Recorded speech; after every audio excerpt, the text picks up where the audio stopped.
नमस्कार। आकाशवाणी से प्रस्तुत है समाचार प्रभात।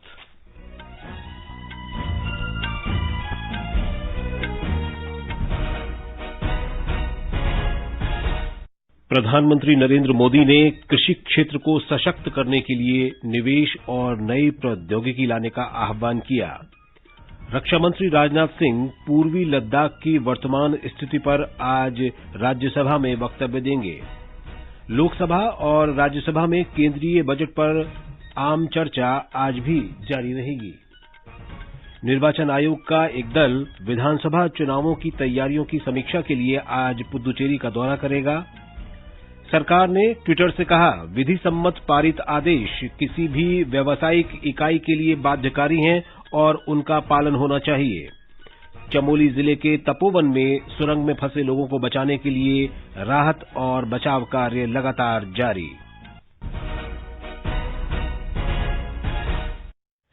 समाचार प्रभात में रवि कपूर के साथ मैं विशाल शर्मा। कोविड महामारी से देश एकजुट होकर लड़ रहा है। आप भी हमारे साथ सुरक्षा और बचाव के 3 आसान एहतियाती उपायों का संकल्प लें। मास्क पहनें, 2 गज दूरी है जरूरी, सुरक्षित दूरी बनाए रखें, हाथ और मुंह साफ रखें। और अब समाचार विस्तार से। प्रधानमंत्री नरेंद्र मोदी ने कृषि क्षेत्र को मजबूत बनाने के लिए निवेश और नई प्रौद्योगिकी लाने का आह्वान किया है।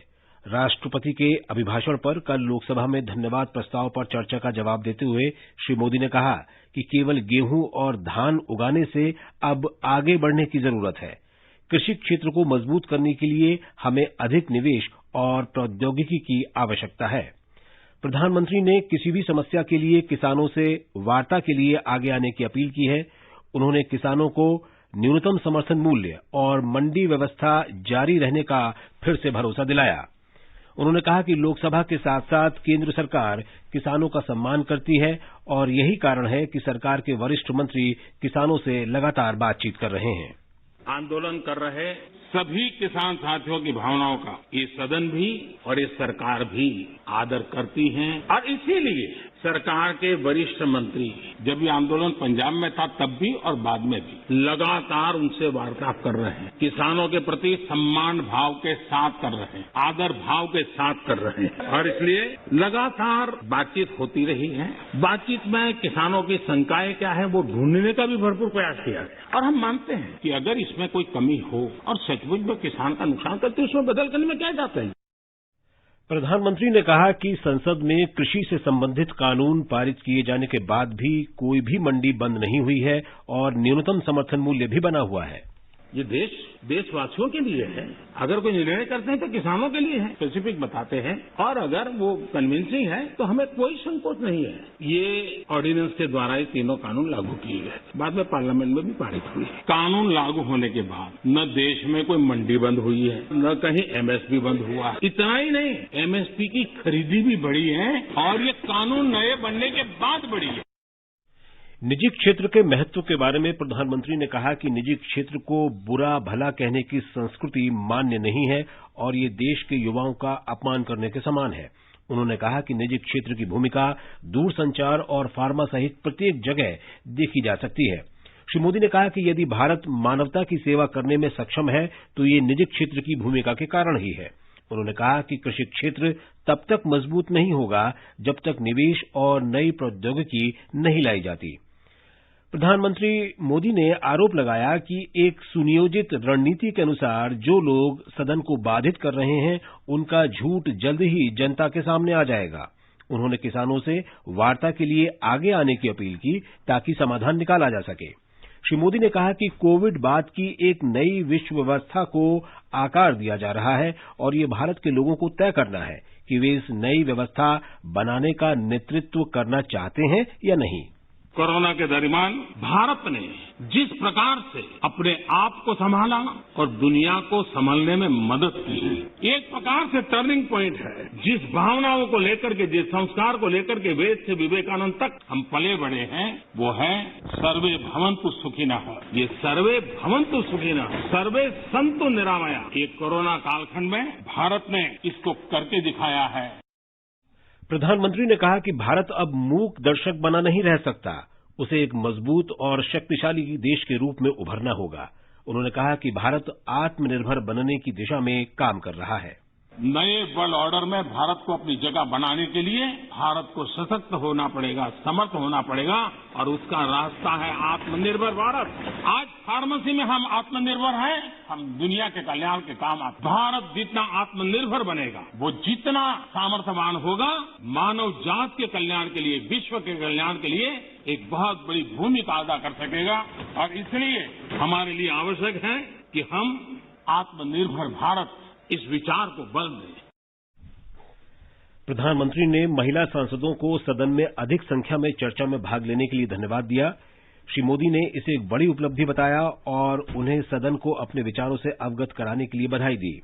प्रधानमंत्री ने कहा कि राष्ट्रपति रामनाथ कोविंद का अभिभाषण भारत की संकल्प शक्ति है और उनके शब्दों ने भारत की जनता में विश्वास की भावना बढ़ाई है। राष्ट्रपति जी का भाषण भारत के 130 करोड़ नागरिकों की संकल्प शक्ति का परिचय है। विकट और विपरीत काल में भी यह देश किस प्रकार से रास्ता तय करता है और रास्ते पर अचीव करता हुआ आगे बढ़ता है, ये सारी बातें विस्तार से राष्ट्रपति जी ने अपने अभिभाषण में कही है।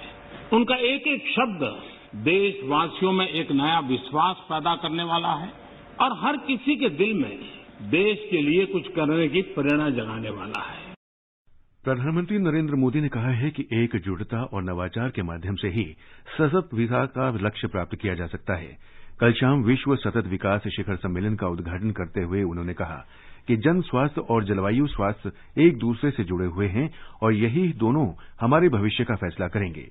उन्होंने कहा कि समय की जरूरत है ये है कि युवाओं को ज्यादा से ज्यादा प्रोत्साहित किया जा सके, क्योंकि युवाओं की ऊर्जा उल्लेखनीय परिणाम दे सकती है। उन्होंने कहा कि भारत मानवीय केंद्रित रवैये को ज्यादा महत्व देता है।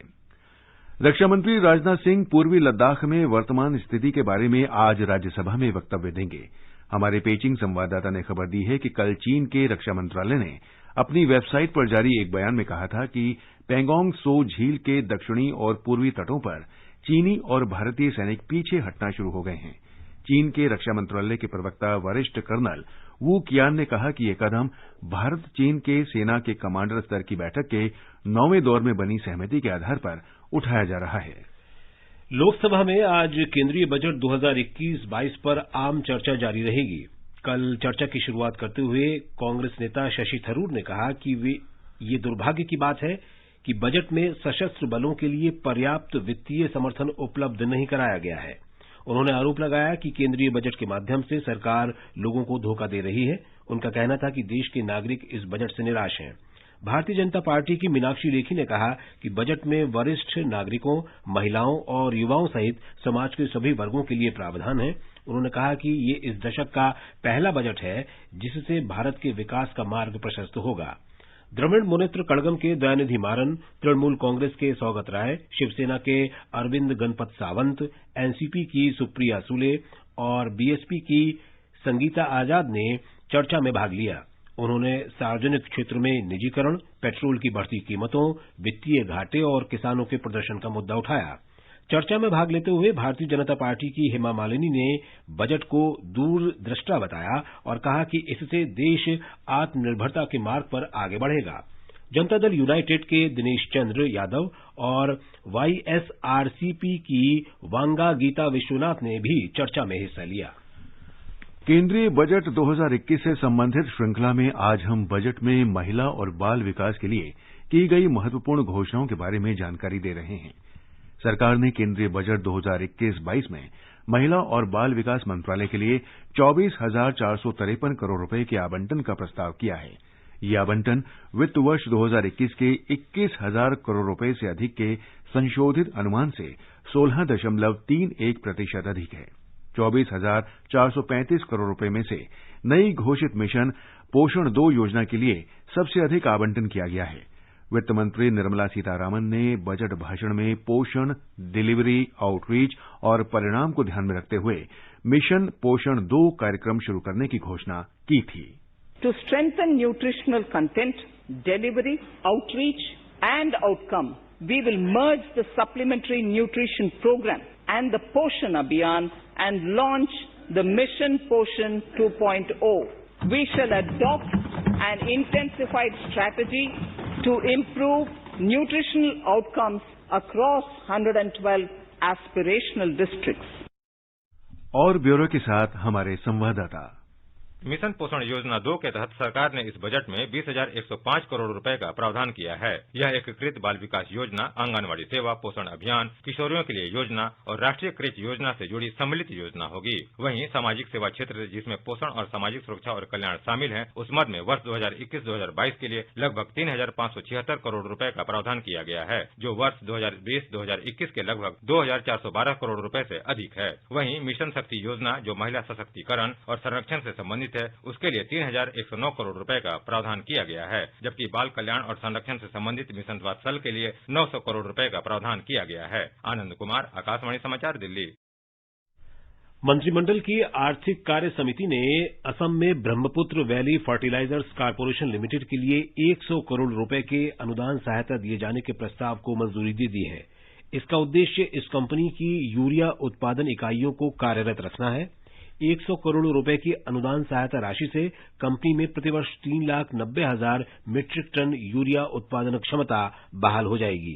इससे समस्त पूर्वोत्तर क्षेत्र, विशेषकर असम में चाय उद्योग और कृषि क्षेत्र को समय पर यूरिया उपलब्ध होगी। इससे कंपनी में कार्यरत करीब 580 कर्मचारियों का रोजगार बना रहेगा और 1,500 अस्थायी कर्मी भी काम में लगे रहेंगे। आगे बढ़ने से पहले एक नजर मुख्य समाचारों पर। प्रधानमंत्री नरेंद्र मोदी ने कृषि क्षेत्र को सशक्त करने के लिए निवेश और नई प्रौद्योगिकी लाने का आह्वान किया। रक्षा मंत्री राजनाथ सिंह पूर्वी लद्दाख की वर्तमान स्थिति पर आज राज्यसभा में वक्तव्य देंगे। लोकसभा और राज्यसभा में केंद्रीय बजट पर आम चर्चा आज भी जारी रहेगी। निर्वाचन आयोग का एक दल विधानसभा चुनावों की तैयारियों की समीक्षा के लिए आज पुद्दुचेरी का दौरा करेगा। सरकार ने ट्विटर से कहा, विधि सम्मत पारित आदेश किसी भी व्यावसायिक इकाई के लिए बाध्यकारी हैं और उनका पालन होना चाहिए। और चमोली जिले के तपोवन में सुरंग में फंसे लोगों को बचाने के लिए राहत और बचाव कार्य लगातार जारी। निर्वाचन आयोग के 8 सदस्यों का एक दल आज पुद्दुचेरी में इस वर्ष अप्रैल और मई में होने वाले विधानसभा चुनाव की तैयारियों की समीक्षा करेगा। एक रिपोर्ट। मुख्य निर्वाचन आयुक्त सुनील अरोरा की नेतृत्व में चुनाव अधिकारियों का एक दल 2 दिन के दौरे पर आज पुदुचेरी पहुंचेगा। यह दल रजिस्टर्ड पार्टियों के जिला निर्वाचन अधिकारियों, पुलिस अधीक्षकों, मुख्य निर्वाचन अधिकारियों, पुलिस के नोडल अधिकारियों से बातचीत करेगा और 12 तारीख को चुनाव से जुड़ी नियामक एजेंसियों और राज्य की वरिष्ठ अधिकारियों से बातचीत करेगा। पुदुचेरी चुनाव विभाग ने विचार विमर्श के लिए सभी तैयारियां पूरी कर ली हैं और सभी रजिस्टर्ड पार्टियों के निमंत्रण भेज दिया है। चंद्रमोहन, आकाशवाणी समाचार, पुदुचेरी। केंद्र शासित प्रदेश जम्मू कश्मीर में जम्मू संभाग के रियासी और सांबा जिले में जिला विकास परिषद के अध्यक्ष और उपाध्यक्ष पद पर चुनाव कल संपन्न हो गया।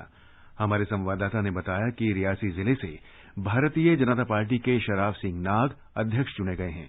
उपाध्यक्ष पद पर निर्दलीय प्रत्याशी सजरा कादरी विजय रहे। वे लॉटरी के माध्यम से विजयी घोषित किए गए। प्राप्त जानकारी के अनुसार भारतीय जनता पार्टी के उम्मीदवार अब्दुल राशिद और निर्दलीय उम्मीदवार सजरा कादरी को 7-7 वोट मिले थे। बाद में लॉटरी के माध्यम से श्री कादरी को विजयी घोषित किया गया।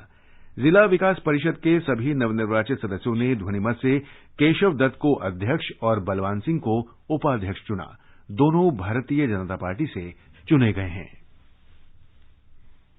केंद्रीय गृह मंत्री अमित शाह आज असम में चिरंग जिले का दौरा करेंगे। सूत्रों ने बताया है कि श्री शाह बृहत्तर कूच बिहार पीपुल्स एसोसिएशन के संस्थापक अनंता राय से मुलाकात करेंगे। कल रात श्री शाह के गुवाहाटी पहुंचने पर मुख्यमंत्री सर्बानंद सोनोवाल, वित्त मंत्री हिमंता बिस्व शर्मा और भारतीय जनता पार्टी राज्य इकाई के अध्यक्ष रंजीत कुमार दास ने उनका स्वागत किया। गृहमंत्री आज पश्चिम बंगाल का दौरा भी करेंगे। उनका उत्तरी बंगाल के कूच बिहार में परिवर्तन यात्रा को झंडी दिखाने का कार्यक्रम है। इसके पहले वे 24 परगना जिले में बनगांव ठाकुरनगर में एक रैली को संबोधित करेंगे। इससे पहले श्री शाह का जनवरी के अंतिम सप्ताह में 2 दिन का कार्यक्रम स्थगित हो चुका है। सरकार ने ट्विटर को बताया है कि ट्विटर अपने प्लेटफॉर्म पर जिस तरह से आधिकारिक रूप से फर्जी, असत्यापित और गुमनाम खातों का संचालन करता है, उससे पारदर्शिता और स्वस्थ बातचीत की उसकी प्रतिबद्धता के बारे में संदेह उत्पन्न होता है।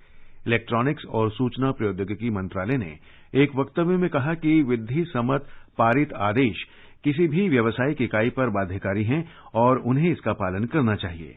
मंत्रालय ने कहा है कि यदि इन आदेशों का पालन बाद में होता है तो ये अर्थहीन हो जाते हैं। इलेक्ट्रॉनिक्स और सूचना प्रौद्योगिकी मंत्रालय के सचिव अजय प्रकाश साहनी ने इस बात को लेकर गहरी निराशा व्यक्त की कि ट्विटर सरकारी आदेशों के महत्वपूर्ण भागों को अनिच्छा और बड़ी मुश्किल से तथा देरी से लागू कर रहा है। उन्होंने ट्विटर को याद दिलाया कि भारत में संविधान और कानून सर्वोच्च हैं और उम्मीद की जाती है कि जिम्मेदारी कंपनियां इसके प्रति न केवल दृढ़ रहेंगी बल्कि कानून के पालन में प्रतिबद्धता बनाए रखेंगी। श्री साहनी ने ट्विटर के अधिकारियों के साथ किसानों की मौत के बारे में हैशटैग का उपयोग करने का मुद्दा उठाया और इस बात को लेकर कड़ी नाराजगी व्यक्त की कि ट्विटर ने इस हैशटैग और इससे संबंधित सामग्री को हटाने का तत्काल आदेश जारी होने के बाद इस पर काम किया। उन्होंने कहा कि एक ऐसे समय में किसानों की मौत को लेकर भड़काऊ और आधारहीन गलत सूचना फैलाई गई, जबकि ऐसी गैर जिम्मेदार सामग्रियों से आग भड़क सकती थी। सरकार ने कहा है कि अब तक कुल 68,26,898 लाभार्थियों को कोविड के टीके लगाए जा चुके हैं। स्वास्थ्य मंत्रालय के संयुक्त सचिव डॉक्टर मनदीप भंडारी ने कहा कि अब तक 56,65,000 स्वास्थ्य देखभाल कर्मियों और 11,61,000 अग्रिम स्वास्थ्य कर्मियों को टीके लगाए गए हैं। डॉक्टर भंडारी ने कहा कि 13 राज्यों और केंद्र शासित क्षेत्रों में 65% से अधिक पंजीकृत स्वास्थ्य देखभाल कर्मियों को टीके लग चुके हैं। इस बीच देश में 13,000 से अधिक और लोगों के स्वस्थ होने के बाद कोविड से स्वस्थ होने की दर बढ़कर 97.27% हो गई है। मंत्रालय ने बताया कि 1 करोड़ 5 लाख से भी अधिक कोरोना संक्रमित लोग ठीक हो चुके हैं। दिल्ली में कल 127 लोगों में कोरोना संक्रमण की पुष्टि हुई। राजधानी में संक्रमितों की कुल संख्या 6,36,000 से अधिक हो गई है। दिल्ली सरकार ने बताया कि कोरोना से प्रभावित 6,24,457 मरीज स्वस्थ हो चुके हैं। पिछले 24 घंटों में 131 लोग स्वस्थ हुए, जबकि 2 लोगों की मृत्यु हो गई। राजधानी में कोरोना से मरने वालों की संख्या 10,884 हो गई है। बिहार में कोविड वैक्सीन की पहली खुराक लेने वालों की संख्या 4,29,760 से अधिक हो गई है। राज्य के किसी भी हिस्से से वैक्सीन के प्रतिकूल प्रभाव की कोई खबर नहीं है। इस बीच राज्य में कोविड संक्रमण से अब तक 2,59,234 मरीज स्वस्थ हो चुके हैं। बिहार में कोविड से स्वस्थ होने की दर 99.13% हो गई है। उपचाराधीन मरीजों की संख्या लगातार घट रही है। राज्य के 16 जिलों से कोविड संक्रमण का कोई मामला सामने नहीं आया है। प्रधानमंत्री नरेंद्र मोदी ने कनाडा के प्रधानमंत्री जस्टिन ट्रूडो को आश्वस्त किया है कि भारत कनाडा को उसकी मांग के अनुरूप कोविड वैक्सीन की आपूर्ति करने का पूरा प्रयास करेगा।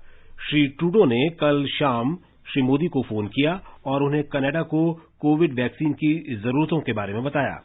श्री मोदी ने श्री ट्रूडो को भरोसा दिया कि भारत ने जिस तरह से अन्य देशों को पहले ही कोविड वैक्सीन की आपूर्ति की है, ठीक उसी तरह वो कनाडा को भी टीकाकरण प्रयासों में पूरी मदद करेगा। श्री ट्रूडो ने प्रसन्नता व्यक्त करते हुए कहा कि यदि विश्व कोविड पर जीत हासिल कर लेता है तो ये भारत की फार्मास्यूटिकल क्षमता और विश्व के साथ इस क्षमता को साझा करने के श्री मोदी के नेतृत्व के कारण ही होगा। भारत अपने पड़ोसियों और विकासशील देशों को कोविड टीके लगातार मुहैया करा रहा है। टीके हासिल करने वाले देशों की सूची में बारबाडोस और डोमिनिका भी जुड़ गए हैं। भारत सरकार की वैक्सीन मैत्री पहल के अंतर्गत सूची में शामिल देशों को दवाएं दी जा रही हैं। ज्यादातर देशों ने भारत की दवा में रुचि दिखाई है, जो टीका उत्पादन में दुनिया भर में सबसे आगे है। डोमिनिका के प्रधानमंत्री रूजवेल्ट स्केरिट ने प्रधानमंत्री श्री मोदी को उनके अनुरोध पर विचार कर तुरंत सकारात्मक जवाब देने के लिए उन्हें धन्यवाद दिया।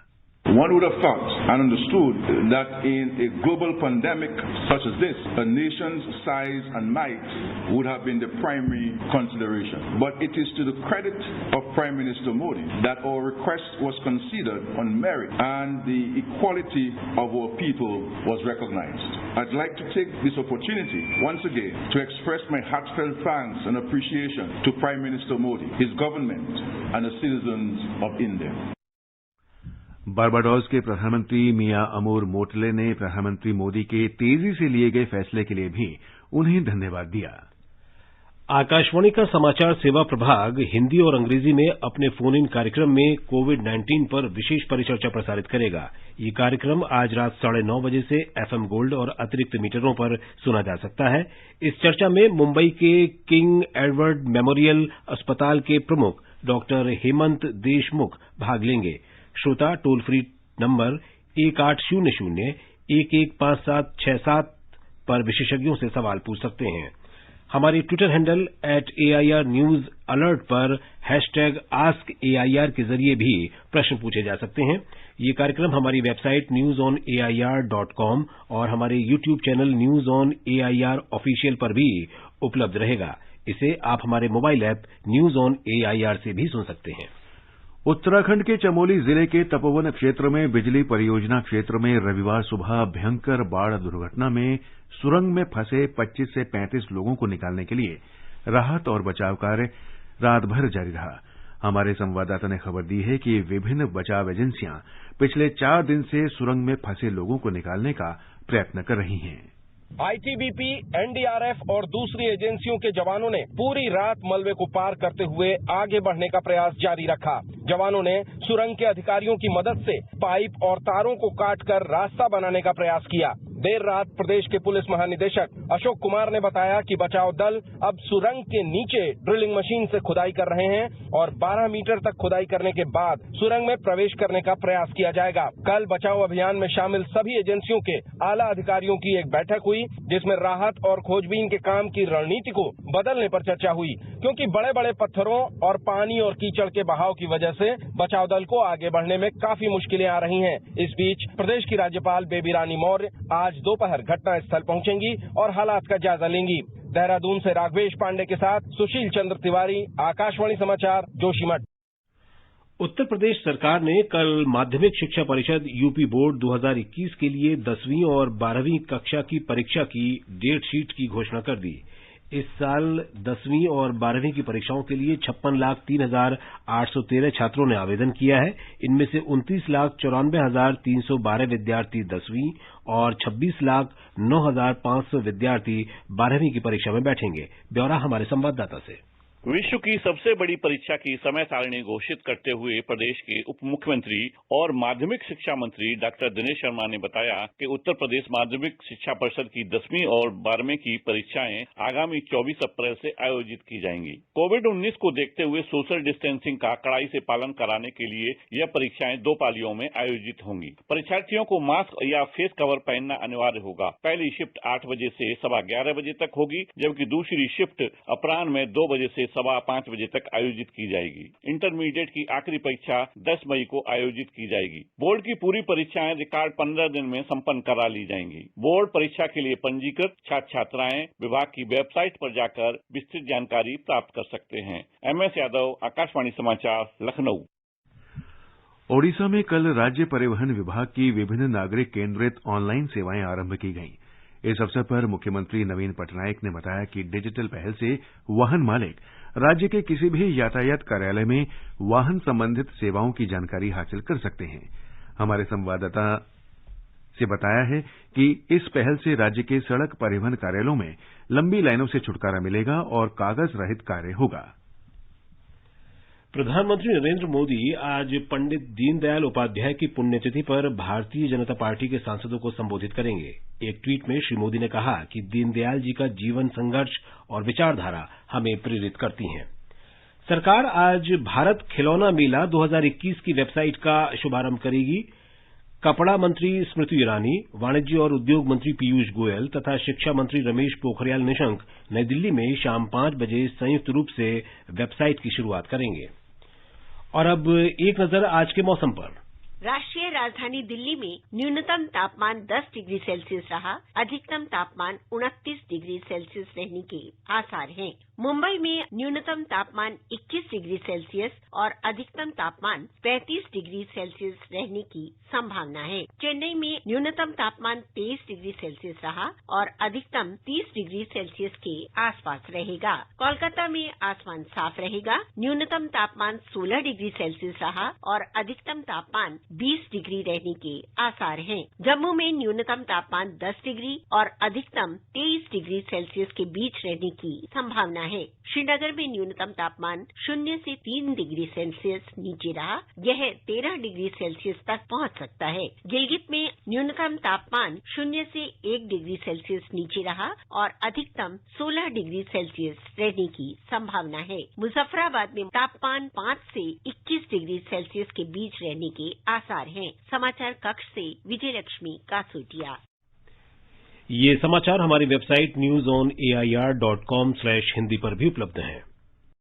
और अब आज के समाचार पत्रों की सुर्खियों के साथ हैं रवि। धन्यवाद विशाल। लोकसभा में राष्ट्रपति के अभिभाषण पर चर्चा के जवाब में प्रधानमंत्री नरेंद्र मोदी के विपक्ष पर निशाना साधने को आज के सभी समाचार पत्रों ने पहली खबर बनाया है। जनसत्ता ने प्रधानमंत्री के शब्दों को दिया है आंदोलनकारियों व आंदोलनजीवियों में फर्क करने की आवश्यकता। नए कृषि कानूनों को लेकर कांग्रेस सहित कुछ विपक्षी दलों पर झूठ फैलाने का लगाया आरोप। दैनिक जागरण की सुर्खी है दुष्प्रचार के लिए कांग्रेस पर बरसे पीएम, कहा बंधन नहीं विकल्प हैं नए कृषि कानून। बकौल अमर उजाला, लोकसभा में पीएम ने कृषि क्षेत्र में सुधार को बताया जरूरी। ट्विटर और केंद्र सरकार के बीच बढ़ती तनातनी को राजस्थान पत्रिका ने सुर्खी बनाया है। ट्विटर के साथ डिजिटल वार, सरकार ने स्वदेशी ऐप कू से दिया जवाब। अमर उजाला लिखता है देश विरोधी ट्विटर अकाउंट बंद करने पर बढ़ा टकराव, ट्विटर को सरकार की दो टूक, भारतीय कानून मानना ही होगा। हिंद प्रशांत क्षेत्र में भारत अमेरिका का सबसे अहम साझेदार, विश्व शक्ति के रूप में उभर रहा है भारत। अमेरिकी विदेश मंत्रालय के इस बयान को हिंदुस्तान सहित कई अखबारों ने अहमियत दी है।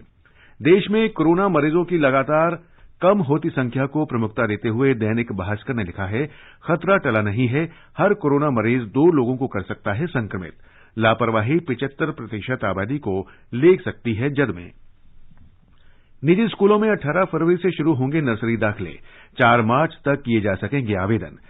दैनिक जागरण ने इसे देते हुए लिखा है शिक्षा निदेशालय ने सभी स्कूलों को जारी किया परिपत्र। स्वास्थ्य बीमा खरीदने के इच्छुक लोगों के लिए अच्छी खबर हिंदुस्तान के बिजनेस पन्ने पर है। पत्र के अनुसार स्वास्थ्य बीमा में अब बेहतर पॉलिसी विकल्प मिलेंगे। हरिद्वार कुंभ में इस बार सामूहिक भजन कीर्तन और कथा नहीं, इसे देते हुए जनसत्ता ने लिखा है केंद्र ने राज्य सरकार को जारी किए दिशा निर्देश। अंत में मुख्य समाचार एक बार फिर। प्रधानमंत्री नरेंद्र मोदी ने कृषि क्षेत्र को सशक्त करने के लिए निवेश और नई प्रौद्योगिकी लाने का आह्वान किया। रक्षा मंत्री राजनाथ सिंह पूर्वी लद्दाख की वर्तमान स्थिति पर आज राज्यसभा में वक्तव्य देंगे। लोकसभा और राज्यसभा में केंद्रीय बजट पर चर्चा आज भी जारी रहेगी। निर्वाचन आयोग का एक दल विधानसभा चुनावों की तैयारियों की समीक्षा के लिए आज पुदुचेरी का दौरा करेगा। सरकार ने ट्विटर से कहा विधि सम्मत पारित आदेश किसी भी व्यावसायिक इकाई के लिए बाध्यकारी हैं और उनका पालन होना चाहिए। और चमोली जिले के तपोवन में सुरंग में फंसे लोगों को बचाने के लिए राहत और बचाव कार्य लगातार जारी। इसके साथ ही समाचार प्रभात का ये अंक समाप्त हुआ। नमस्कार।